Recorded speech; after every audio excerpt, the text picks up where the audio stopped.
திருப்பத்தூர் மாவட்டம் வாணியம்பாடி மற்றும் அதன் சுற்றுவட்டார பகுதிகளில் நேற்று மாலை முதல் இரவு வரை சுமார் 2 மணி நேரத்திற்கும் மேலாக கனமழை பெய்து வந்த நிலையில் இதனால் வாணியம்பாடி சுற்றியுள்ள பாலாற்று கிளையாறுகளில் இருந்து பாலாற்றிற்கு நீர்வரத்து அதிகரித்துள்ளதால் இதனை பயன்படுத்தி வாணியம்பாடி சுற்றுவட்டார பகுதிகளில் செயல்பட்டு வரும் சில தோல் தொழிற்சாலை நிர்வாகத்தினர் தங்களது தொழிற்சாலையில் வெளியேறும் தோல் கழிவு நீரை பொது சுத்திகரிப்பு நிலையத்திற்கு அனுப்பாமல் பாலாற்றில் திறந்து விட்டதால் இன்று மாராப்பட்டு பகுதியில் உள்ள பாலாற்று தலைப்பாலத்தின் கீழ் அதிக அளவு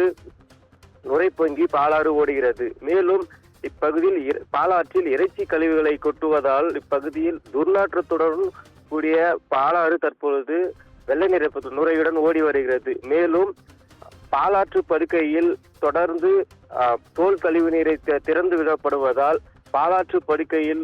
உள்ள நிலத்தடி நீர் மட்டம் மிகுந்த மோசமடைந்துள்ளதாகவும் கால்நடைகள் கூட குடிக்க முடியாத அளவிற்கு நிலத்தடி நீர் மட்டம் மிகவும் மோசமடைந்துள்ளதாகவும் இதனால் விவசாய நிலங்களுக்கு மிகுந்த பாதிப்படைந்ததாகவும் இது குறித்து மாவட்ட நிர்வாகம் சுற்றுச்சூழல் அதிகாரிகளிடம் பலமுறை மனு அளித்தும்